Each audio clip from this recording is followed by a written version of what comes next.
dinosaur, huh? Get it, because, Drillzilla, he's a walker, Kinda. What's happening, Robot Wars fans? Welcome to a very special Super Bowl halftime edition of the Hardcore Podcast. We just got done watching the first half of the Super Bowl between the Eagles and the Patriots, or as I like to call it, what the is an extra point? Yeah. We need to conveniently play censor bleep for that one, because you pretty much bleeped yourself. Hey, I don't want to get demonetized. So yeah, to my left as always, Otaku Nate. Hey, I don't care that I'm missing the Super Bowl. I have no horses in this race. Yeah. My options are a team that I've been bred to hate since I was a Giants fan, and a team that I'm sick of seeing in the Super Bowl. Yeah, I was rooting for the Vikings the entire season, but unfortunately, it was not meant to be. Well, they're kind of there. Their legacy of failure continues. So we're going to take some time off. We're not going to bother watching Justin Timberlake.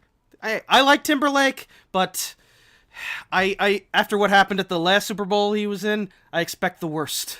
Why can't they get a real band to perform at the halftime show like Judas Priest or Iron Maiden? I'd be down with that. Yeah. So instead, we're going to be reviewing another edition of Robot Wars Extreme Warriors Series 1. And joining us, we have ResettisReplicas. Good evening. And making his debut on the Hardcore Podcast, another big hardcore Robot Wars fan. In fact, he has his own series of robots, including his Antweight Nightmare clone, what is it, Ubersaw? Ubersaw? Yeah. It is RyanBeaver. Hello. How's it going? Doing fine, not watching the Super Bowl at all because I don't give a crap about sports. Oh, look at you. Yes, we have a little beaver on this show, eh? Hey. Yeah. Bobby Heenan strikes again. Yeah, so just like the last episode, except without all the audio problems, we're going to be talking about yet another U.S. Robot Wars episode. So if you haven't seen this episode, there is going to be spoilers. So this is a little spoiler alert. But then again, you're already watching, so I'm pretty sure you don't care. Yeah. And a little fun fact about this episode. This was the first Robot Wars episode I ever watched. Really? Yeah, way back, and I think it was around Easter of 2001. I was at my aunt and uncle's house, and this show came on, and everyone decided, okay, let's watch this thing. And at the time, it was pretty revolutionary seeing all this insanity and these robots going around. It hasn't aged all that well, though. I mean, you look at all these robots, and most of them are just rambots or wedges. A lot of these could easily lose to some of the mid-card UK bots. Yeah, I mean, it was novel just to have life in a machine back then. But we'll go through each of these robots, and starting with the champion, a robot that a few UK guys may actually recognize. The big shuffling box covered in confetti, Drillzilla. Shuffler bot. Not a Super Bowl shuffler. Oh, good one. Yeah. So, Drillzilla, when I first watched this episode, I took a good look at it, and I'm thinking, it's just some silly box with, what is those, scales on top of it? It didn't really. It just looked like a big overweight box that really didn't do anything. I mean, the jaws are just—they're not like crushing jaws. They're just like ramming jaws. They don't have the opening height that crustacean has to effectively clamp onto something either. But looks are deceiving because this thing is a monster. Like, it can get up to at least. The team claim it can go up to 40 miles an hour. And this is a shuffler, which, for those of you who don't know what a shufflebot is, basically, it's like a walker. It doesn't use regular wheels like most robots do, but it uses, these rubber feet that move parallel to each other, and there's a camshaft that spins around and around and around and attaches to all the feet, and Drillzilla took advantage of this, because with walkers and shufflers, they get a weight advantage. These days, shufflebots get 1.5, and walkers get 2. But given that this was 2001, Drillzilla was allowed to be at least up to the 200 kilo weight limit, and here I think it's what 100. I think it was actually at 1.5 times the weight limit. Well. Yeah, at this point in history, it's the 350, Americans had changed theirs, but the UK still had the double, so they were going by the American weight limit. Yeah, 352 pounds. That's roughly 150 kilos. Yeah. Yeah. Or as the wiki says, 160 kilos. I was close enough. Close enough.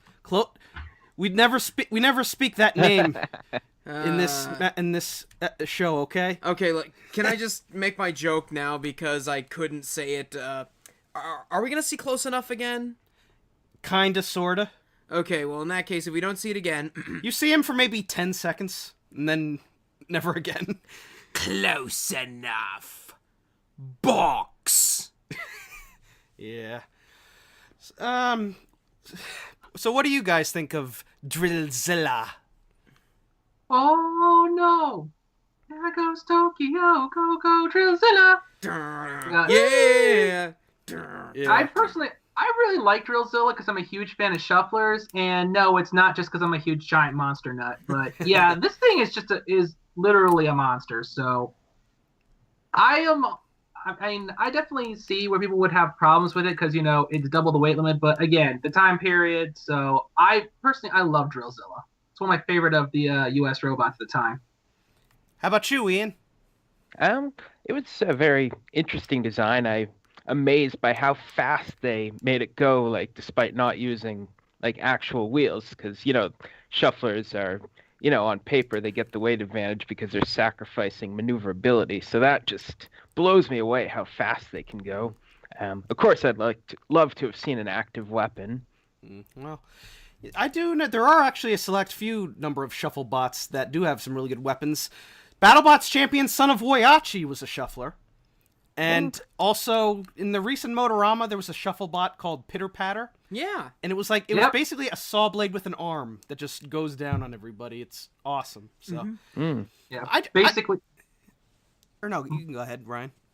I was about to say, basically, it's for those who've seen BattleBots, it's basically saw blades with schizophrenia. Exactly. I was about to say something. What was I going to say? I guess I'll give my thoughts on Drillzilla. I freaking love this thing. And I just love the engineering that goes into it. Like, I would love to see it with its top off, just to see the inner workings. Excuse me? Not that way, you moron. I mean, it's obviously a guy, so it's okay. Oh! Sick burn, dude. Want me to make it even worse? That drill's not its tail.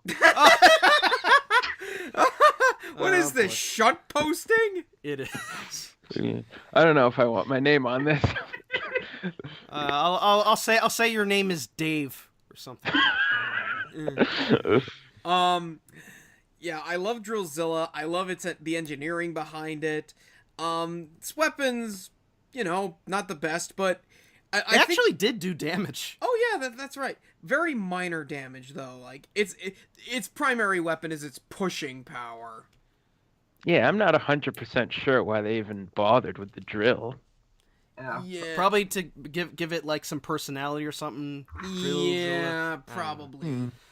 And hey, Ryan, you say you're a giant monster fan. Our regular guest Alex the Hunted is a giant monster fan too. Yeah. Yeah.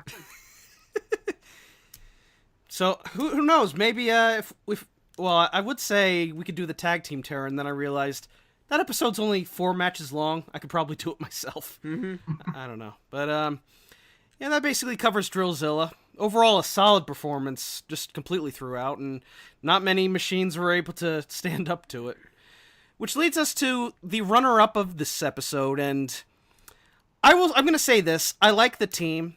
This is Team Raptor Robotics, who built a lot of really big bots and battle bots like Alpha Raptor, Beta Raptor, Tripolta Raptor, and as we'll see later on in the series, Cyclone Raptor. Ripper-Raptor is not one of their best designs, unfortunately. Ripper-Raptor. What is this thing I'm looking at? It's got a pair of very small discs with It looks actually like a padlock. very... Demolition spinners. It looks like an old vacuum cleaner. In the Mad Max universe. Yeah. Sure. Because I see, like, you can see the spinning mechanisms. Those belts do not look safe from Carnage. And basically, rather than just, like, put teeth on the discs, they just put master locks on it. Like, when I saw the official pictures for it, I just thought those were, like, for the safeties.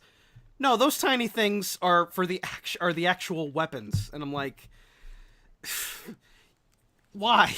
And it's also, it doesn't, I think it has wheels off of a wheelchair. It's a wheelchair. It's got definitely exposed interiors everywhere. It wasn't until the second. You can see its chassis. It wasn't until the second round when they decided, okay, let's put some armor on the wheels and actually protect this thing. Yeah, I guess. that was some very cheap plate aluminum. It looked like. It looks like a barbed wire mesh or something. This design would probably be more acceptable in like the 1990s, like U.S. Robot Wars, back in like 1995 maybe. But even then, that's still stretching it. Yeah, I do like the overall look and aesthetic of it, though. But yeah, like in 2001, this thing is just. It's not really pleasant to look at, but I will say it does look creative. I can't fault them for that. At least they put some kind of weird creativity into it. This wouldn't look out of place in Series 2. I question if he would even do any damage in Series 2. Yeah, but the good news is the Team Raptor will definitely go on to much better things in both BattleBots and Robot Wars. But you know what? Coming runner-up in this episode, not bad. Now, but then again, the rest of the competition in this episode wasn't super mecha ultra awesome. Particularly the third place finisher, Red Virus. Red Virus. Spiky lifty thingy. Yeah. I will say... This thing looks like what Shadow of Napalm should have been. I will say I like the color. Red is my favorite color, but... The lifter is slow, and it's got these crazy little skulls in it that has like glitter that built right into the brain, so that when it runs into something, it goes everywhere. But yeah, I bet event organizers love that. Yeah. Ed was not too happy with that exit sign that spat glitter everywhere. What story was this? There was somebody built a beetle weight out of an exit sign. Oh yes, and it had existential crisis. I remember that. And it had glitter and balls coming out of it. It was silly. For a second, when I first saw that design, I thought, okay, what's Mike up to now? Mike, in case you're curious, built that robot that I love so much called Pizza Party. He's basically Team Death if Team Death made beetle weights. Yeah, it's like he's a guy who gives zero fucks, but just wants to entertain everybody. He's the U.S. version of Dave Laurie from Team Die Gracefully Robotics. Can you imagine if those guys teamed up? Oh, no machine would be safe. Well, you know, two-headed Death Flamingo actually beat Eruption, so with those guys teamed up, the future champions right there. Two-headed Death Flamingo has to be in Series 11. Make it happen, BBC. Oh, I'm sure it will. So, what are you guys' thoughts on Red Virus? Kind of forgettable. Just their kind of standard lifter. They did be on BattleBots with a lot of robots, though. But other than that, they just were pretty much forgettable. Yeah, they love their wheelchair designs, because basically it is a wheelchair with a chassis and a lifting arm, which can kind of lift. Like, it managed to get Ripper-Raptor up a few times. It looks more like a ram, like a battering ram, really, with how it was always raised. Did their prongs go all the way down? Looked like in the down position like they were hovering a couple inches up. I think it broke.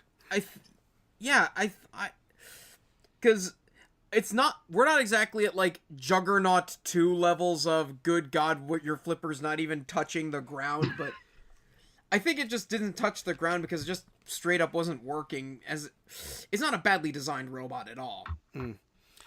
It would make a good beetle weight. Yeah.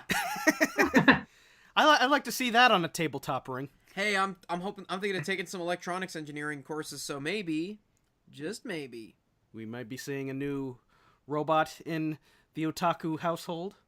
Mm-hmm. Oh, looking forward to that. So yeah, not much else to say about Red Virus. We do have a lot to say about the 4th place finisher in this, though. Now, the star of the episode. This. Yeah. You're not going to believe this, but this robot actually would go on to become a grand finalist. And if you have a phobia of clowns, you might not like this episode.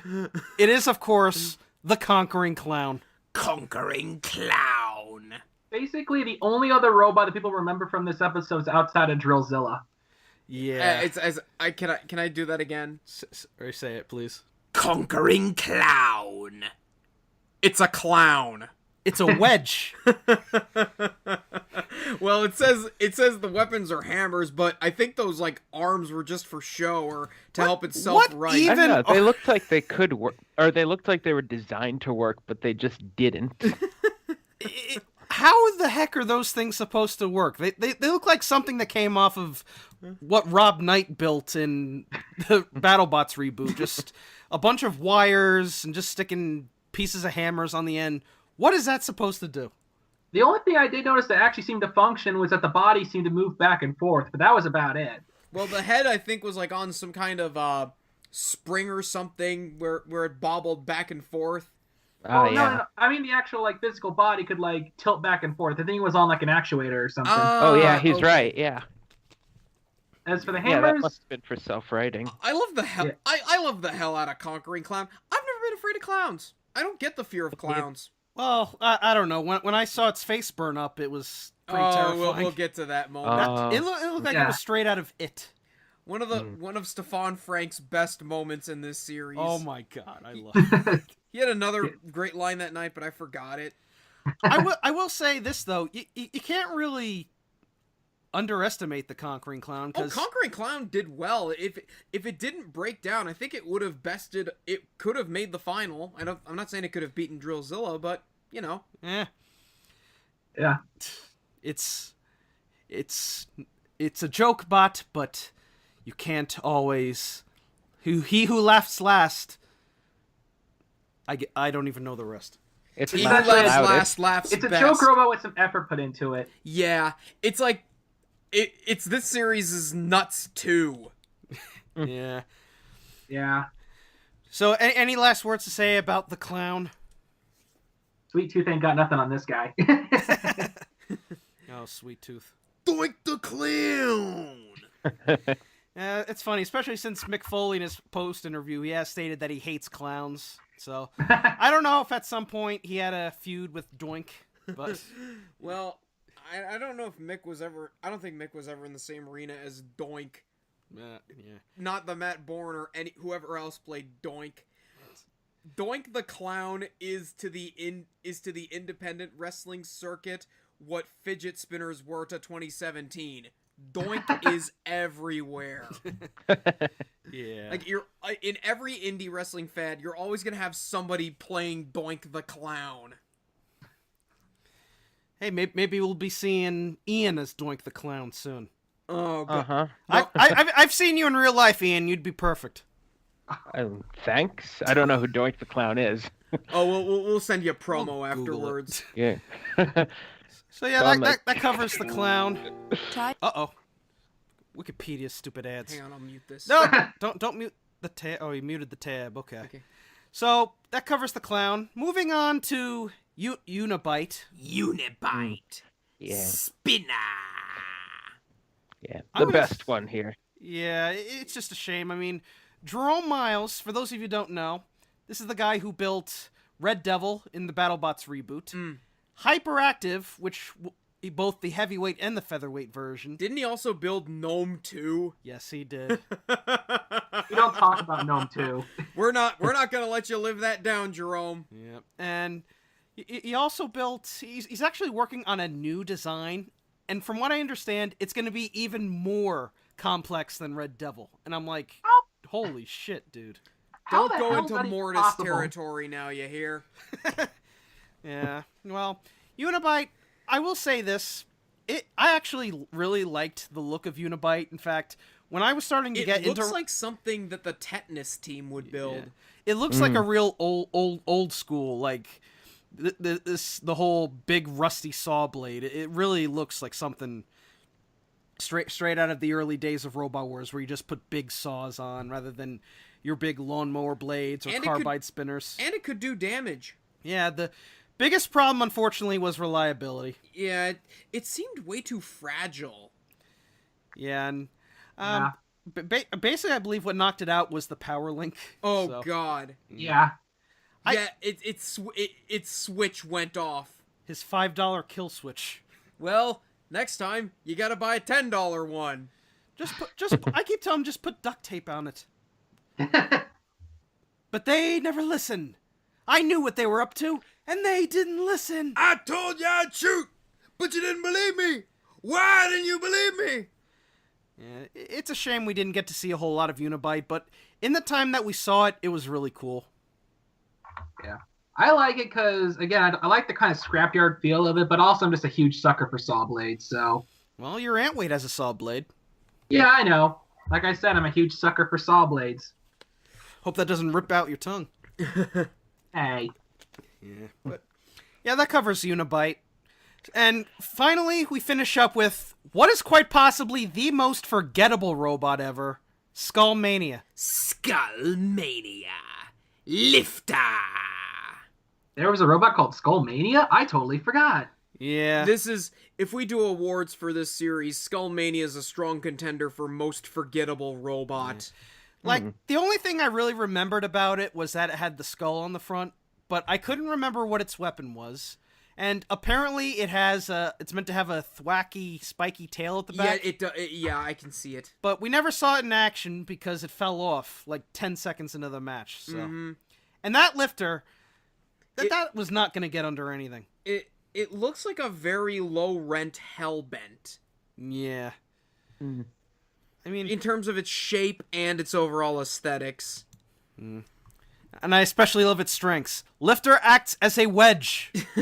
No, it's the wedge lifter combination. Yeah. I will say though, one thing I really do like about this episode, even though the matches weren't great, just about all of these machines really do look like they came from out of a Mad Max movie. Like Ripperaptor has that weird looking wheel design. Skullmania has the skulls, which probably came from a victim. Unibite has the big saw blade you'd put on the front of a truck. Like, aesthetically, the robots look cool. Combat wise, not so much. Yeah. You know, actually, I just realized. You know who Conquering Clown? Kinda. I just remembered. He kind of reminds me of Joker from Akira, the whole clown gimmick. I can see Joker riding around with a giant wedge on the front. Actually, now that I look at it, you know what it reminds me of? I can't look at this robot without seeing it being driven by the guys from Payday the Heist. I have no idea what that is, unfortunately. It's a video game, I think. Right? Yeah, it's a video game. Payday the Heist. No. Or Twisted Metal. Yay, Twisted Metal. Yeah, I'll show you, Yeah. Oh, God.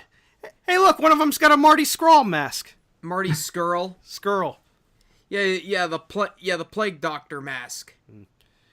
You know who else has that same mask? Leon Van Meert from Belgium. He has like his own costume with the weird-looking bird mask and the coat. Yeah, that's what's called a Plague Doctor mask. Oh, yeah. All he needs is the umbrella and he's good. But yeah, that pretty much covers all the machines. And Nate looks at all the screenshots from Heist, or Payday the Heist. We'll go on to the matches, and I think we can blow through these all pretty quickly because most of these matches were just all the bots ramming into each other. Yeah, the first match was easily the best. Yeah. Yeah. Although I can't really remember a whole lot from it other than Unibite was just taking pieces out of everybody. And, The kid made a funny comment about match we'll fixing. talk to that. We'll get to that. But yeah, basically Unibite was going around, it took out Skullmania's tires, and then it just completely wrecked the side of Ripper Raptor. Did you hear what Stefan Frank called the floor flipper? Yes. He called it the ejector. Apparently he was watching the Celebrity Special. Which, why would he? That episode was dirt horrible. Yeah, but... I think Ryan? the only thing that interesting that I remember from this first fight though was Skullmania's tires after they got immobilized. The hubs were spinning inside the tires the entire time afterwards. Yeah. Yeah, this is why some guys on the live circuit, they use super glue or rubber cement to keep their tires on the hubs. You know what I do with my featherweight? I use Coulson wheels that come with Coulson hubs. Basically what I do is I heat up the hub, and then I can just slide it right onto the wheel, and it just fits snug onto there. It's pretty cool. Ah, the magic of thermal expansion. Thanks for that episode, Evangelion. That's one of few good things I remember from that show. Yeah, but amongst all this chaos, Skullmania ended up getting retired by Unibite. Boo! Oh, come on. How many, I swear, I am up to here on the amount of bad jokes I've made over the years. Jonathan Pierce is, I'm reaching up to the ceiling right now. Mm-hmm. He's already smashed the glass ceiling with Shunty McShuntface. Yeah. I really want to meet Jonathan Pierce one day. Yeah. Whatever you do, don't say armament.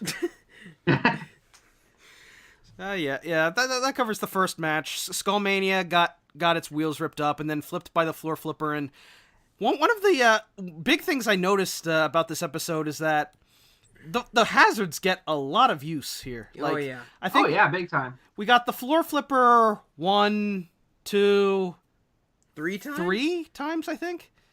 The pit got used 1, 2, 3 times. Yeah. I think. I don't know. The flame pit got used a couple times, including one particular moment. And the house robots did stuff, but not really. I don't know. I don't really remember the house robots doing much in this episode, unfortunately. Yeah. But that covers the first round. Skullmania's out. And we also got the line of the night, where the kid from the team, I think it was Austin, Foley, God bless Mick Foley, because he was great with the kids in this series. He said, you feeling bad that you lost? And the kid says, actually, we were thinking that we were gonna lose, or something like that. And Foley says, that we were supposed to lose. And Foley just looks at him and says, you were supposed to lose? What do you think this is, professional wrestling? Way to expose the business, Mick. Just completely. Yeah. Should we edit this out so that none of our viewers have their innocence shattered? It's still real to me, damn it! It's a worked shoot. Well, yeah. And fun. That kid on the Skullmania team was the only child in this entire episode. I think. Yeah, I think the second youngest was Jerome, who was only 15 here. Mm-hmm. Yeah. It was a total. It was like watching a bunch of drunk guys at a bar. Got guys in clown makeup and clown hair, guys in these fancy camo suits, and all kinds of wackiness. Hey, if there's one thing we can say that was good about Robot Wars Extreme Warriors, some of the teams had a lot of personality to them. Oh yeah. Well, that's what Ironically, I actually think that Skullmania's team was way more memorable than the robot itself, because they had the whole Terminator vibe, and of course, stuff. Yeah. And as I said, that kid had that one line. Yeah, well, bye-bye, Skullmania. We'll never see you again since they had to drop out of the U.S. Championship. Well done. So, round 2, quite similar to the first, although it did have a couple moments. Basically, Unibite took out the clown's fro, which was funny. And then Unibite just broke down. Yeah. Well, it's time for them to flip the switch. Oh. It's a major turnoff for them. Oh. Everybody gets one. Okay, now one thing I did like about it is when he was pushed on the flame, but this is just me and because I do like physics at times. I did like how when the saw was spinning over the flame pit, it would actually suck the flames inside the robot. I thought that was pretty cool. That would actually be a pretty amazing weapon. You have a saw blade and just a little like flamethrower or something that just.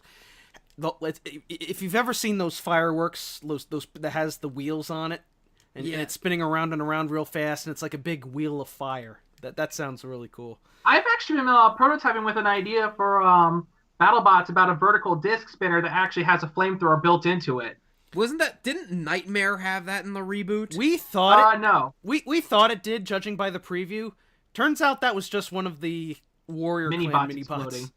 Yeah, which is a shame, but it was still it was still an awesome spectacle. It actually really did look like Nightmare was shooting flames, which it technically was, but... Yeah, but I just thought the idea where it would actually use centrifugal force to throw the gas through the blade and have an igniter at the end of the tooth, so it would actually like shoot fire as it spins. That's pretty interesting. We'll try that out. Just don't murder anybody. Don't cook anybody. I'm more concerned about burning my mom's house down.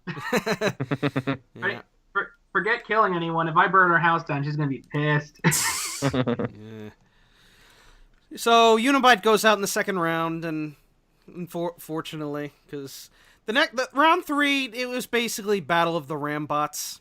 Yeah. Yeah, there's no weapons left. No. But we did get one moment. One very memorable moment. I think before we get into that, I will say, the Clown, you gotta say, it did put up a good fight. Basically, this match was basically 2 fights going on at the same time. Red Virus. Hey, Homestar. Oh my god, I need a drink. Yeah, it was Red Virus versus... very thirsty. It was Red Virus versus Ripperaptor and Drillzilla against Doink. Yes. And you gotta hand it to the Clown. They actually managed to push Drillzilla back. Oh, yeah. Isn't really good, really strong effort by the Clown. That's another observation from this episode. Stefan Frank kept calling Conquering Clown just the Clown. Because Conquering Clown is a long name. Yeah. Yeah. And when you're doing color commentary, you want to shorten things when possible, just to keep the action going. Honestly, though, I'm not gonna get mad at him though, because really, the Clown is just as good a nickname as any. Yeah. So basically, the Clown tried, but unfortunately, Drillzilla, and this was really funny. The Clown is wide enough that it can just fit right between Drillzilla's claws. So Drillzilla can just push it wherever it wants to. And then finally, the Conquering Clown just kind of got whiplash and paralyzed itself. And then Drillzilla decides, all right, time to burn this baby up. And it's here we get one of the best lines from Stefan Frank. Well, every party needs some clown to do the barbecue. I'm melting! No! This is a family show. Seeing the Clown's face burn up, that is legit terrifying. That's like one of the most horrifying images I've ever seen. Run, it's Pennywise. Oh my god. But what happened? That scene is what happened there was basically it means the face melting scene from Indiana Jones, and that's what you get there. Yeah, exactly. Conquering Clown turned into Ghost Rider. Yeah. It's I can only imagine how Jonathan Pierce would react to this. I don't know if the fear of clowns thing is as big in the UK as it is here in the US. I don't know. But I'm just imagining... Why don't you ask Tim? We'll have to ask him if we ever have him back. Oh, but if I do another top 10 moments in Robo Wars list, this is definitely going to be one of them. It's just, this is up there with Deitor on fire is always cool to see, but just seeing this burns up is just. I loved seeing it when I first saw this episode, and I still remember it to this very day. It's hilariously disgusting, to put it this way. I just love how its face comes apart with the frames. Oh god! And at the very end, it's like the head is just like when it goes on its side. It's unburdening. Just gave up. Yeah. This was phenomenal. And so the Conquering Clown goes back to hell from whence it came, where he floats down there along with Skullmania and Universe. Also, like Skullmania, he had to pull out of the U.S. Championship. Yeah, sadly, it's unfortunate. And he had to be replaced with Tiger Cat of all machines. Oh god, I have a rant scheduled for. Well, actually, I shouldn't because it was a loner bot, but. You know, it actually terrifies me that Tiger Cat almost won that match. But did it? I believe it was the only robot still mobile at the end. Manta was dead at the end of that match. I swear to God. And Nate decided, let's watch the Super Bowl. No? Sorry, no. What was you didn't see the score? It's 22-19 Eagles. Don't blow it, Eagles. I hope they blow it. Oh yeah.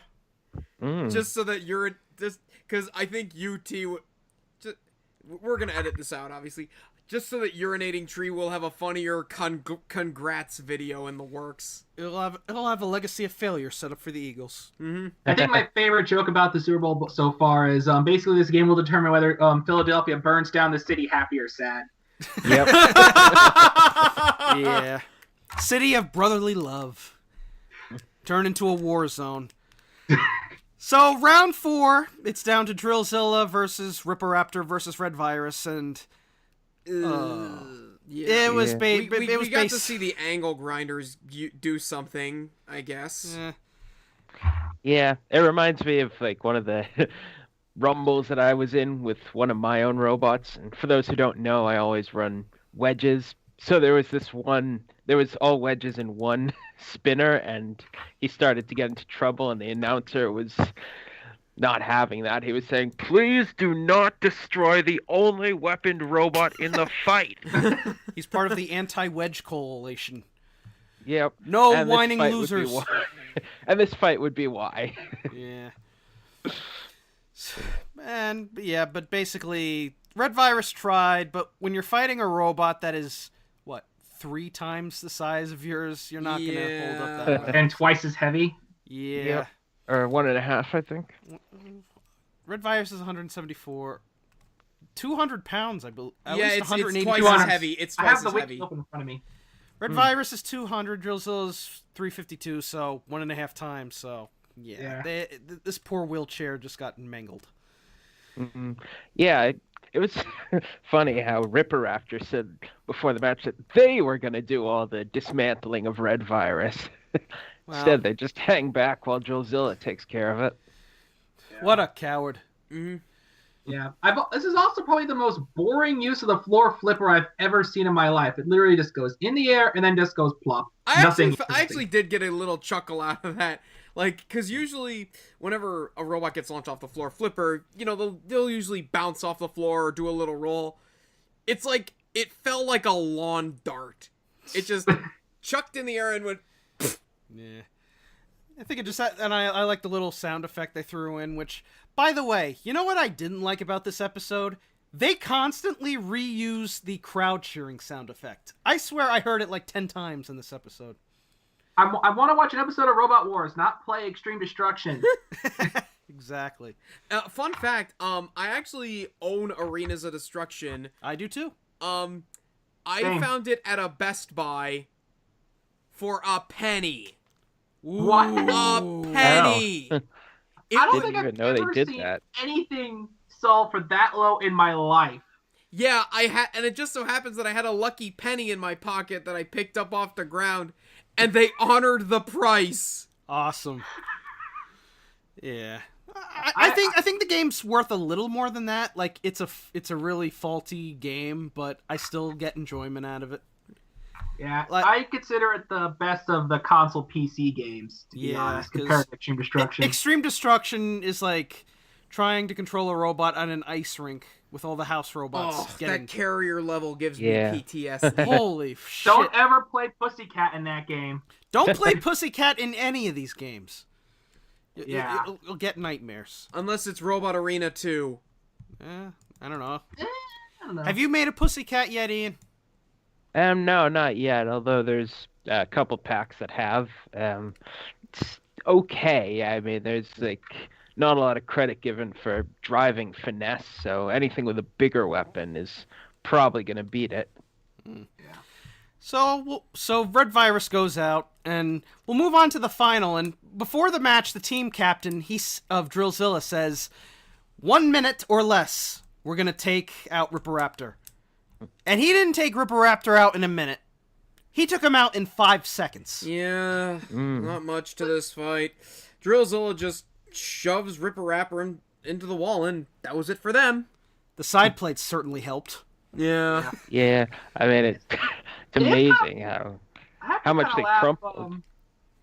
I have to kind of laugh how short. I think because of how short this fight was. I mean, I haven't seen all of Extreme Warriors, but they had this massive montage just basically crazy shunt just before. I think because the final was so short. That's the filler segment. Like, there's only 5 matches, but I guess they didn't have enough highlights to record everything, so they just threw in a random shunt vignette. Padding. I think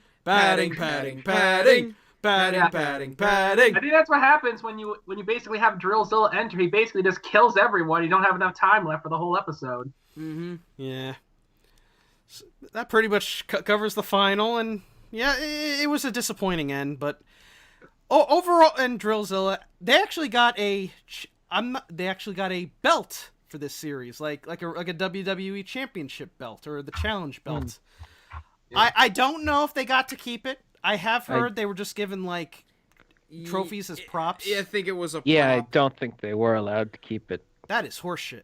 Well, yeah, I know. Holy cow, Vince Russo is right. Wrestling belts really are just props. Although I do know Manta got to take home the War of Independence trophy for some reason. I don't know if they got to. I think they just did. Yeah. Maybe it's like what's his name, Ryan Reynolds with the Deadpool suit. He just took it because it's like, I earned it. I'm taking it. Yeah, there you go. But overall, honestly, I don't think the episodes aged all that well because the matches for the most part were kind of boring. Just a bunch of rambots going around, but it had its moments, but it wasn't really all that exciting. Yeah. Yeah, but I think on a scale of 1 to 10, I'll give it a 4. I'm a little generous. I'll give it a 5. Ryan? I'll give Destroy All Robots a 5 as well. And Ian? I'm going 6, and Okay. I'll tell you why. It's because these Annihilators, they don't always have the whole 5 fights happen. Like, way too often we see only 4 fights because one robot that survived the round ends up taking too much damage and having to quit. Yeah. Or if you want, or the 3 rounds if you want to be the second Annihilator. Yep. What a disaster that was. Was this the second one for Extreme Warriors or the second? Oh no, the one for Extreme Warriors was awesome. The one for UK Extreme was pathetic. Oh yeah. Yeah, we're talking about the one with Napalm. Oh. And Hippopotamus. Yeah. Jim Jamatic will definitely be rambling about that one. Yeah.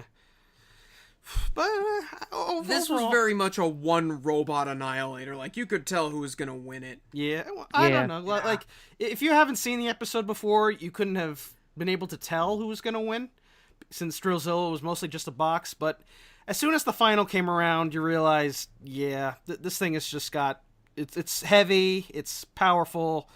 Ripperaptor's not gonna do anything to it. So yeah, that pretty much covers that. It'd actually be interesting to see who would win in a fight: the old Son of Waiachi versus Drillzilla.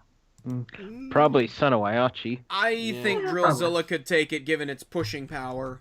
I mean, Son of Waiachi has like the full double weight allowance because it was using the old rules. But Drillzilla is also basically nothing but armor. So yeah. But that pretty much covers this episode. We have the rest of the Super Bowl to cover, and from what I understand, the Eagles are winning. 29-19. Can they finally dethrone the Patriots, or will they pull a Falcons? I hope they pull a Falcons. Oh, really? Just because I want to laugh at EDP 445. Yeah, well, I want to see how... Don't look up who that is unless you want to cringe. Please, no. Although I will say this about EDP, he's at least a lot more likable than the Paul brothers.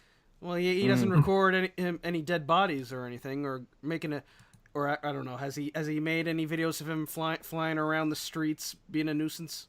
No, but he has filmed video of him doing something not so with a cowboy, Cowboys cap. All right, let's see if the Eagles can finally finish this. All right. And come back next week when these nerds discuss who would win in a fight, Mega Tento or Hippopotamus. Battle of the oversized sandboxes. Yeah. Next time we've got the Civil War, so that should be a blast. North, South, East, and West. Everybody knows a name. Oh yeah, Rich Swann isn't with the company anymore.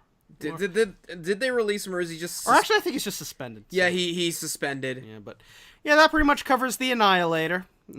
We've got a game to get back to. Until then, I'm the Hardcore Kid, and I'm Otaku Nate. I'm Ryan. I'm Ian, and there's a preview up on my channel. Woo! Woo! And peace out! Hang on. Bye. Aurora Borealis. What? Aurora Borealis. Alphabeti Spaghetti? Good night. Resetti. Good night. Night. So yeah. End the episode with just me saying Aurora Borealis. All right. Yeah. All right. Turn off the Skype recorder. Let's get back to that game. All right. All right. Bye. See you guys later. See you later. See you Thanks later. for having me here, guys. Huh? Thanks for having me here. Hey, good to have you on, Ryan. All right. Bye.